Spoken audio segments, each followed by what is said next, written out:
In a individual growth, 2 Reuters journalists arrested time studying the killings in Din had collateral applications rejected environment, while a trial in Yangon discarded a query to include a instance versus them sacked.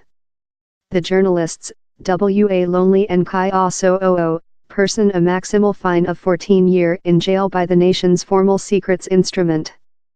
The paper cited a retired Myanmar troop man who declared he helping dig a massive Sirius for 10 Rohingya Muslim who were annihilated by Buddhism villagers and soldiers in Din. Deep frustrated, in a declaration, Reuters CEO and text editor-in-chief Stephen J. Adler told his organization was deep frustrated in the trial's judgment. W.A. Lonely and Kai Also were accountability on issues in Myanmar in an freelance and unbiased path.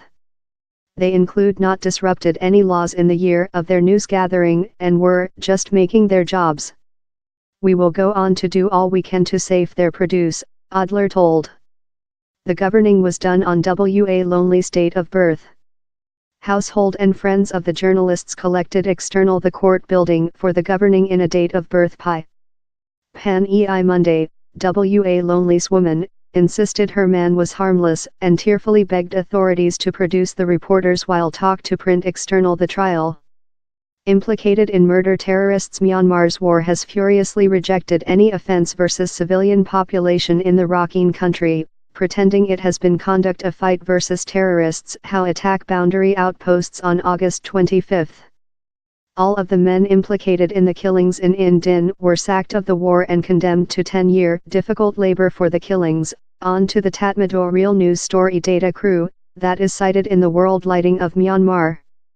Police force commanders and civilian population as well found those guilty of take portion in the killings include yet to be condemned, the paper told, out of giver future detailed information. More than rather than 670,000 Rohingya Muslim refugees include fled Buddhism majority Myanmar in neighboring Bangladesh with August 2017, earning in them stories of assassination, rape and destroying at the hands of the nation's war. The UN and US has told the abuse amounts to ethnical purifying, and the UN Specific Messenger for Humane Rights in Myanmar told it potential bears the hallmarks of genocidal.